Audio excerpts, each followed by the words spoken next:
اعوذ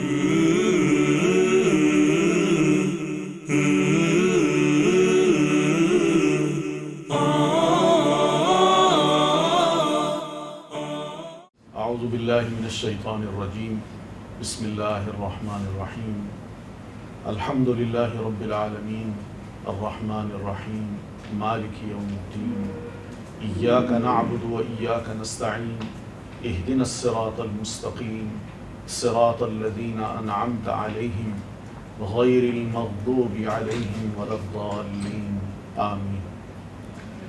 یہ سورہ فاتحہ ہے، قرآن مجید کی سب سے پہلی سورت۔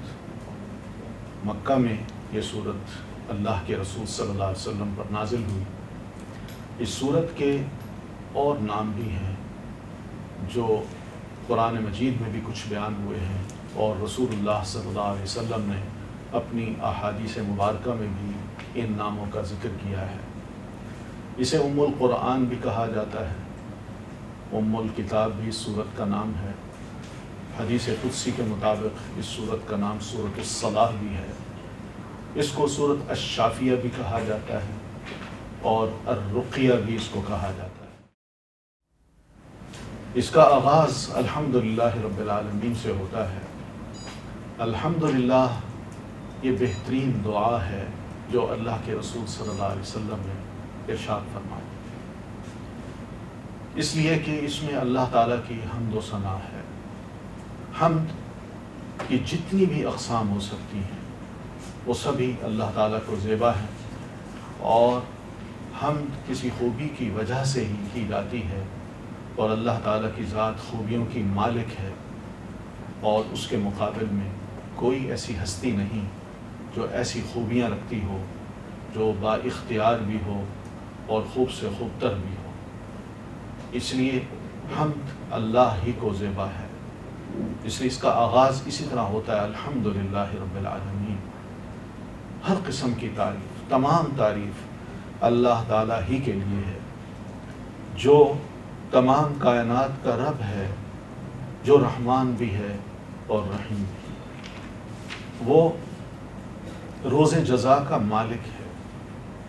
روز جزا اس لیے کہ قیامت کے روز آج ہم دنیا میں جو کچھ کر رہے ہیں ہو سکتا ہے یہاں ہمیں انصاف نہ ملے، مگر قیامت کے روز وہی منصف ہوگا، وہی بادشاہ ہوگا، اسی نے انصاف کرنا ہے، اور اس نے ہر عمل کی جزا اس روز ہر ایک کو دینی ہے۔ ایاک نعبد و ایاک نستعین، ہم صرف تیری ہی عبادت کرتے ہیں اور صرف تجھی سے ہی مدد چاہتے ہیں۔ اس لیے تیری عبادت کرتے ہیں کہ تو ہی سب کچھ ہمارے کام کرتا ہے، اور مدد تجھ سے اس لیے چاہتے ہیں کہ ہماری زندگی میں مشکلات بھی آتی ہیں، پریشانیاں بھی آتی ہیں، اور اسی طرح کڑے وقت سے بھی ہمیں گزرنا پڑتا ہے۔ تو ایسی صورت میں سوائے اللہ کی مدد کے، اس خالق کی مدد کے، کوئی اور مددگار نہیں ہو سکتا۔ اہدنا الصراط المستقیم، ہمیں سیدھا راستہ دکھا۔ یہ دعا کا ایک سلیقہ ہے جو اللہ تعالیٰ نے ہمیں سکھایا ہے کہ رب کی حمد بھی کرو، اس کی بڑائی بھی بیان کرو، اور اعتراف کرو کہ ہم اسی کے ہی بندے ہیں اور اسی سے ہی مدد چاہتے ہیں۔ تو پھر دعا اگر مانگنی ہے تو وہ مانگو جو تمہیں ساری زندگی میں کام آئے اور ہر لمحے پہ وہ تمہارا ساتھ دے، اور وہ ہے سیدھے راستے کی ہدایت، سیدھے راستے کی رہنمائی۔ سیدھا راستہ، اس سے مراد اسلام کا راستہ ہے، دین کا راستہ ہے۔ صراط الذین انعمت علیہم، ان لوگوں کا راستہ جن پر تو نے انعام کیا، اس لیے کہ اس دین کے راستے پہ جو چلا اللہ ان سے خوش ہوا، اللہ نے ان کو اپنے رحمت اور انعام سے نوازا۔ غیر المغضوب علیہم، نہ ان لوگوں کا راستہ جن پر غصہ کیا گیا، کیونکہ وہ جانتے تھے، سمجھتے تھے کہ راستہ یہی ہے، مگر جانتے بوجھتے انہوں نے اس راستے کو چھوڑ دیا اور دوسرے راستے پہ چلے، تو رب کا غضب ان پر نازل ہوا۔ وَلَا الضَّالِّينَ، اور نہ ان لوگوں کا راستہ جو گم کردہ راہ ہیں۔ یہ وہ لوگ ہیں جو حقائق کو نہیں جاننا چاہتے، جو محض وہم اور وہم پر جینا چاہتے ہیں، توہمات پر جینا چاہتے ہیں، کہ ان کے پاس کوئی دلائل نہیں ہے ٹھوس، اور خیالی باتیں ہیں جن کو وہ انہوں نے اپنا عقیدہ بنا لیا اور اسی پر ہی وہ گامزن ہیں۔ اس سورت کے آخر میں آمین کے الفاظ ہیں جو پیارے رسول صلی اللہ علیہ وسلم نے ارشاد فرمائے، اس لیے کہ دعا ہے، اور دعا کے آخر میں جب آمین کہا جاتا ہے تو اس کا مطلب ہے کہ اللہ تو اس دعا کو قبول فرما۔ اس سورت کے بعد جو دوسری سورت، اگلی سورت ہے البقرہ، یہ مدینہ میں پیارے رسول صلی اللہ علیہ وسلم پر نازل ہوئی۔ حدیث رسول کے مطابق اس سورت کو سنام القرآن بھی کہا گیا ہے، یعنی قرآن کریم کا کوہان ہے۔ اس سورت میں بے شمار نصیحتیں ہیں، بے شمار واقعات ہیں اور بے شمار احکام ہیں۔ پیارے رسول صلی اللہ علیہ وسلم فرماتے ہیں اپنے گھروں کو مقبرے مت بناؤ، قبرستان میں جس طرح نماز نہیں پڑھی جاتی اسی طرح اپنے گھروں کو بھی قبرستان مت بناؤ، بلکہ نماز پڑھا کرو، نوافل وہاں پڑھا کرو۔ اور آپ ساتھ یہ بھی فرماتے ہیں اس گھر میں شیطان بالکل داخل نہیں ہوتا جس میں سورہ بقرہ کی تلاوت کی جاتی ہے، وہاں اللہ کی رحمت ہی نازل ہوتی ہے۔ اس سورت کا آغاز بھی ایسے حروف سے ہوتا ہے جس کو حروف مقطعات کہتے ہیں۔ یہ حروف مقطعات یعنی کاٹ کاٹ کے پڑھے جاتے ہیں، ان پر کوئی اعراب نہیں ہے، ان کو اس لیے پڑھا جاتا ہے اور اس لیے قرآن مجید میں اللہ تعالیٰ نے لکھا ہے تاکہ ہمیں یہ باور کرا دے اور غیروں کو بھی باور کرا دے کہ الف لام میم حروف تہجی ہیں، اور انہی حروف تہجی کو ملا جلا کے پورا قرآن پیش کیا گیا ہے۔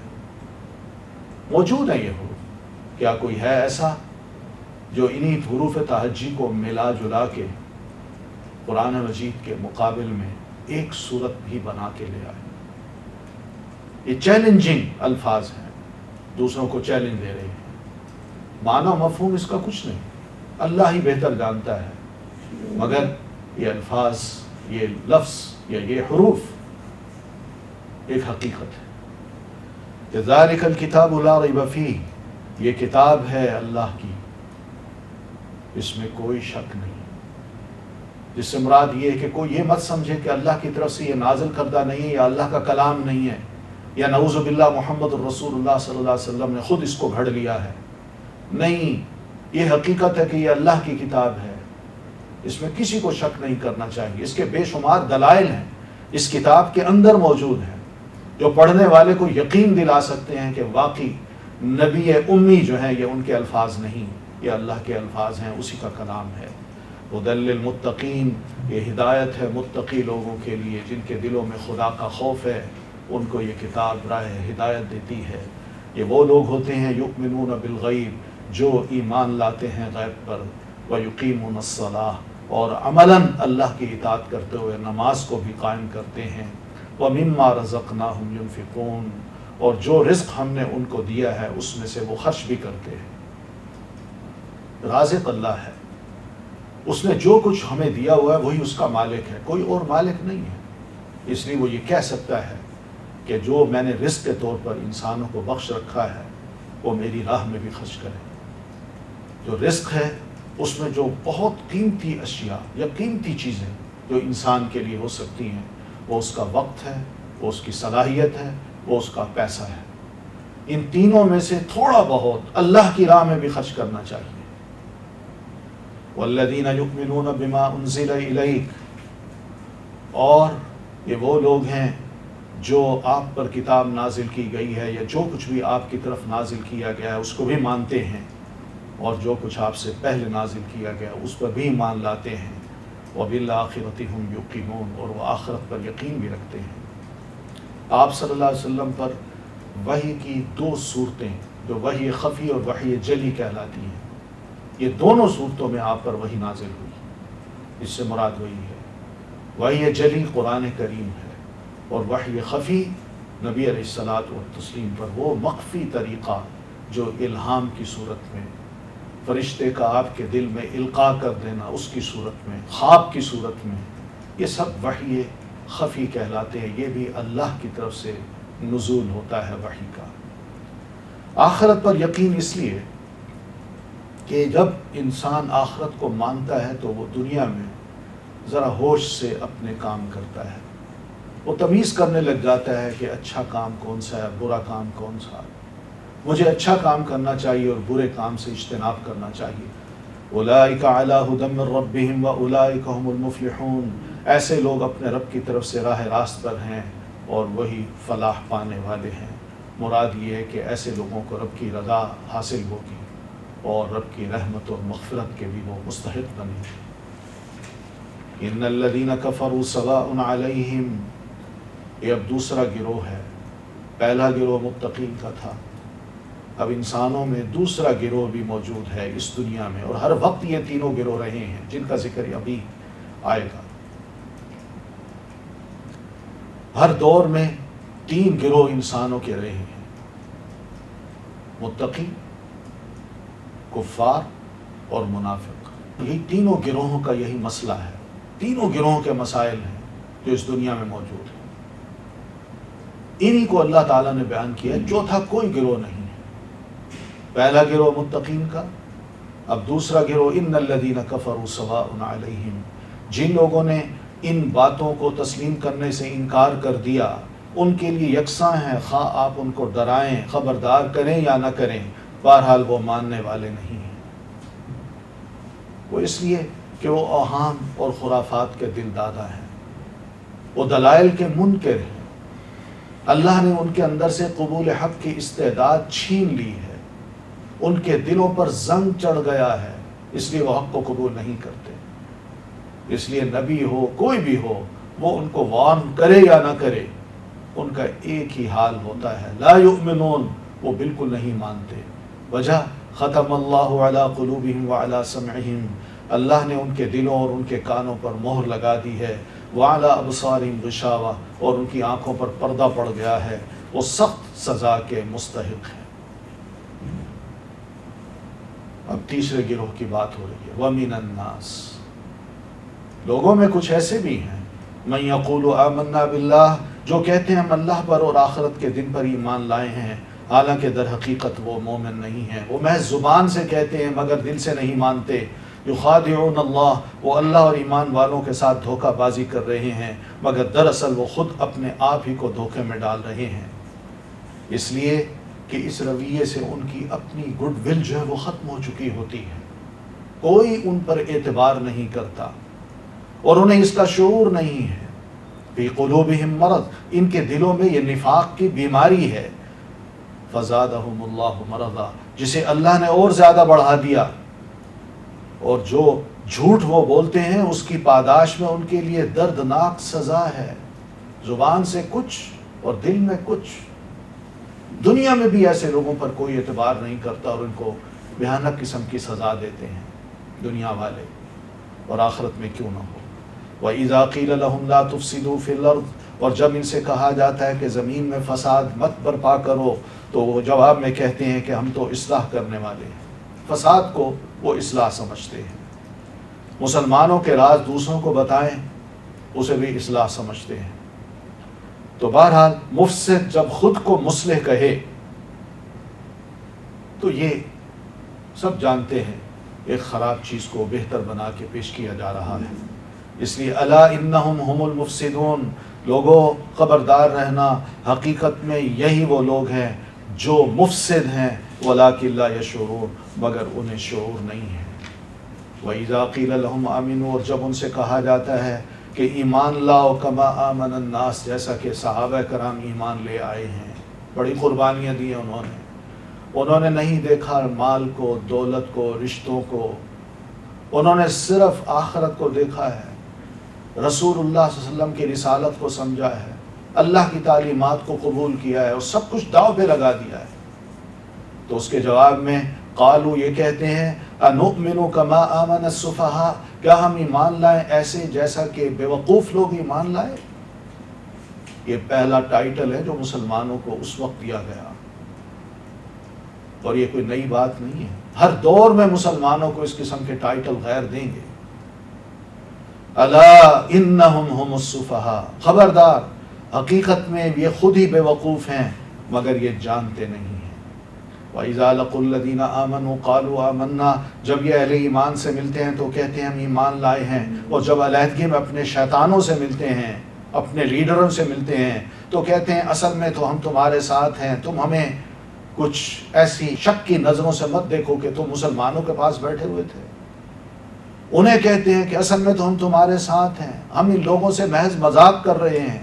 اللہ ان سے مذاق کر رہا ہے اور وہ ان کی رسی دراز کیے جاتا ہے اور یہ اپنی سرکشی میں اندھوں کی طرح بھٹکتے پھر رہے۔ اولئک الذین اشتروا الضلالۃ بالہدی، یہ وہ لوگ ہیں جنہوں نے ہدایت کے بدلے گمراہی خرید لی۔ اسلام اس کو چھوڑ کے انہوں نے کفر اور نفاق کے خریدار بن گئے، اس کو خریدا، مگر یہ سودا ان کے لیے نفع بخش نہیں ہے۔ اور دوسری بات یہ کہ ہرگز صحیح راستے پر نہیں ہے۔ مثلہم کمثل الذی استوقد نارا، ان کی مثال ایسی ہے جیسے ایک شخص نے آگ روشن کی اور جب اس نے سارے ماحول کو روشن کر دیا تو اللہ نے ان کا نور بصارت سلب کر لیا اور انہیں اس حال میں چھوڑ دیا کہ تاریکیوں میں انہیں کچھ نظر نہیں آتا۔ یعنی منافق پہلے مشرک تھا، اس کی تاریکی میں غرق تھا، مسلمان ہوا تو اسے روشنی نظر آنے لگی، حلال اور حرام، خیر اور شر کو وہ پہچان گیا، پھر اس کے بعد دوبارہ کفر کی طرف پلٹ گیا اور نفاق کو اپنا شعار بنا لیا۔ اس طرح اسلام کی ساری روشنی ان سے جاتی رہی۔ صم بکم عمی فہم لا یرجعون، یہ بہرے ہیں، گنگے ہیں، اندھے ہیں، یہ اب نہیں پلٹیں گے۔ آنکھوں سے دیکھتے ہیں، کانوں سے سنتے بھی ہیں، اور اسی طرح زبان سے کہہ بھی سکتے ہیں کہ باقی یہی حق ہے، مگر اس کا صحیح استعمال نہیں کرتے۔ ان ٹولز کا وہ صحیح استعمال نہیں کرتے، اس لیے اللہ فرماتے ہیں فہم لا یرجعون، یہ اب پلٹیں گے نہیں۔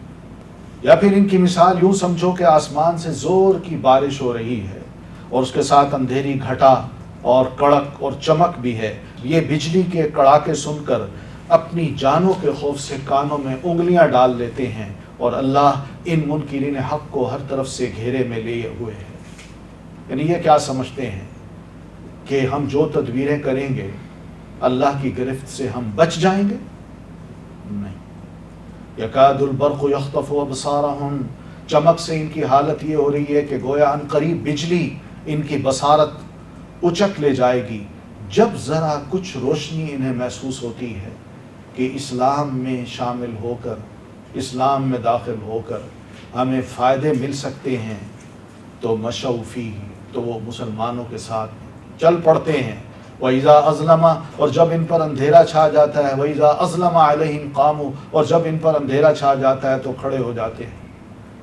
وَلَوْ شَاءَ اللَّهُ لَذَهَبَ بِسَمْعِهِمْ وَأَبْصَارِهِمْ، اگر اللہ چاہتا تو ان کی سماعت اور بصارت بالکل ہی سلب کر لیتا، یقیناً وہ ہر چیز پر قادر ہے۔ تو یہ بے خوف کیوں ہے؟ ان تین گروہوں کے بعد اب اللہ تعالیٰ توحید کی دعوت سب انسانوں کو دے رہے ہیں، جس سے پتہ یہ چلتا ہے کہ اسلام کی دعوت آفاقی ہے، سب انسانوں کے لیے، ہر دور کے انسانوں کے لیے۔ یا ایھا الناس، لوگو بندگی اختیار کرو اپنے اس رب کی جو تمہارا اور تم سے پہلے جو لوگ ہو گزرے ہیں ان سب کا خالق ہے۔ امام سیدنا ابن عباس رضی اللہ تعالیٰ عنہما نے اعبدوا ربکم کا مطلب وحدوا ربکم کیا ہے کہ اپنے رب کو ایک ماننا، ایک مانو ہر لحاظ سے، عبادت میں بھی اور مانگنے میں بھی، سوال میں بھی، حاجت میں بھی، صرف ایک ماننا اس کو، جو تمہارا ایک ہی رب ہو سکتا ہے، زیادہ نہیں ہو سکتا۔ کیوں اس کی عبادت کرو؟ اس لیے کہ اس نے تمہیں پیدا کیا، تمہیں نہیں بلکہ ان کو جو تم سے پہلے بھی تھے۔ فائدہ کیا ہوگا؟ لعلکم تتقون، شاید کہ تم متقی بن جاؤ، بچنے لگو، غلط کام نہ کرو۔ الذی جعل لکم الارض فراشا، وہی تو تمہارا رب ہے جس نے تمہارے لیے زمین کا فرش بنایا، آسمان کی چھت بنائی، اوپر سے پانی برسایا اور اس کے ذریعے سے ہر طرح کی پیداوار نکال کر تمہارے لیے رزق بہم پہنچایا۔ یہ سب بندوبست اس نے خود فرمایا ہے، کسی اور کے سپرد نہیں کیا۔ فلا تجعلوا للہ اندادا وانتم تعلمون، بس تم یہ جانتے ہو کہ تو دوسروں کو اللہ کا مد مقابل مت ٹھہراؤ۔ اگر جانتے ہو کہ واقعی اللہ نے یہ سبھی بندوبست کیے ہیں تو پھر دوسروں کو اللہ کا مد مقابل یعنی اس کو معبود مت بناؤ۔ وَإِن كُنتُمْ فِي رَيْبٍ مِّمَّا نَزَّلْنَا عَلَىٰ عَبْدِنَا، اور اگر تم اس معاملے میں مشکوک ہو، تمہیں شک ہے کہ یہ کتاب جو ہم نے اپنے بندے پر نازل کی ہے یہ ہماری ہے یا نہیں، تو ہم تمہیں چیلنج کرتے ہیں کہ اس کی مانند ایک ہی صورت بنا کے لے آؤ، اپنے سارے ہم نواؤں کو بلا لو، ایک اللہ کو چھوڑ کر باقی جس کی مدد چاہو لے لو، اگر تم سچے ہو تو یہ کام کر کے دکھاؤ۔ یہ رسالت کا ثبوت ہے کہ آپ واقعی اللہ کے رسول ہیں، اللہ کا کلام ہے۔ اگر یہ آپ کا بنایا ہوا ہوتا تو یہ چیلنج ہر کوئی قبول کر لیتا، لیکن اللہ کا کلام ہے اس لیے چیلنج ابھی تک برقرار ہے۔ فَإِن لَمْ تَفْعَلُوا وَلَمْ تَفْعَلُوا، اگر تم نے ایسا نہ کیا اور ہرگز آئندہ بھی کبھی ایسا نہیں کر سکو گے تو ڈرو اس آگ سے۔ مراد یہ کہ اب نبی علیہ الصلوۃ والتسلیم کی رسالت پر ایمان لاؤ، مان لو کہ آپ سچے نبی ہیں اور آپ پر جو کتاب اتری ہے یہ اللہ کی کتاب ہے، آپ کی اپنی نہیں ہے۔ تو اس کا فائدہ یہ ہوگا کہ تم آگ سے بچ جاؤ گے۔ یہ وہ آگ ہے التی وقودها الناس والحجارہ، جس کا ایندھن انسان اور پتھر ہیں، گندھک کے پتھر، یا وہ بت جن کو گھڑ کے ان کو خدا بنا کے ان کی پوجا کی گئی، ان خداؤں کو بھی اٹھا کے اوندھے منہ آگ میں ڈال دیا جائے گا اور یہ خدا اپنے آپ کو نہیں بچا سکیں گے۔ اعدت للکافرین، اور یہ جہنم کافروں کے لیے تیار کی گئی ہے۔ جہنم اب بھی تیار ہے، کافروں کے لیے اللہ نے تیار کی ہے، یہ کوئی تمثیلی چیز نہیں ہے، یہ حقیقت ہے۔ وبشر الذین آمنوا وعملوا الصالحات، یہ قرآن مجید کا بڑا بہترین انداز ہے کہ جہاں وہ ڈراتا ہے، وارن کرتا ہے، وہاں بشارتیں بھی دیتا ہے۔ وبشر الذین آمنوا وعملوا الصالحات، اللہ کے رسول جو لوگ اس کتاب پر ایمان لے آئیں اور اس کے مطابق اپنے عمل کو درست کر لیں، نیک عمل کریں، انہیں خوشخبری دے دیجئے کہ ان کے لیے ایسے باغات ہیں جن کے نیچے نہریں بہتی ہوں گی۔ ان باغوں کے پھل صورت میں دنیا کے پھلوں سے ملتے جلتے ہوں گے۔ جب کوئی پھل انہیں کھانے کو دیا جائے گا تو وہ کہیں گے کہ ایسے ہی پھل اس سے پہلے دنیا میں ہم کو دیے جاتے تھے، مگر ان کا ذائقہ مختلف ہوگا۔ باغات، بلند جگہوں پہ بیٹھے جب باغات پر نظر پڑے گی اور نیچے دیکھیں گے تو نہریں، خوبصورت ماحول، پھل بڑے مزیدار، ذائقہ دار، رنگت میں صورت میں ایک جیسے مگر ذائقے میں بالکل ایک دوسرے سے مختلف۔ وَلَهُمْ فِيهَا أَزْوَاجٌ مُطَهَّرَةٌ، اور ان کے لیے انتہائی پاکیزہ بیویاں ہوں گی، انتہائی پاکیزہ۔ وَهُمْ فِيهَا خَالِدُونَ، اور ایسی زندگی میں اور ایسے مقامات پہ وہ ہمیشہ ہمیشہ رہیں گے۔ نہ ان کے وجود کو کبھی زوال آئے گا، نہ ان کی جوانی بڑھاپے کی طرف داخل ہوگی، اور نہ ہی ان کی نعمتیں ان سے چھینیں گی، اور نہ ہی وہ خود کبھی ختم ہوں گے۔ انسان کو جینے کے اطوار سکھاتا ہوں، راہ ڈھونڈنے والوں کو میں راہ دکھلاتا ہوں، جو مجھ سے رہے انجان میں اس کے لیے انجان۔ ہر انسان کے نام ہے پیغام قرآن، ہر انسان کے نام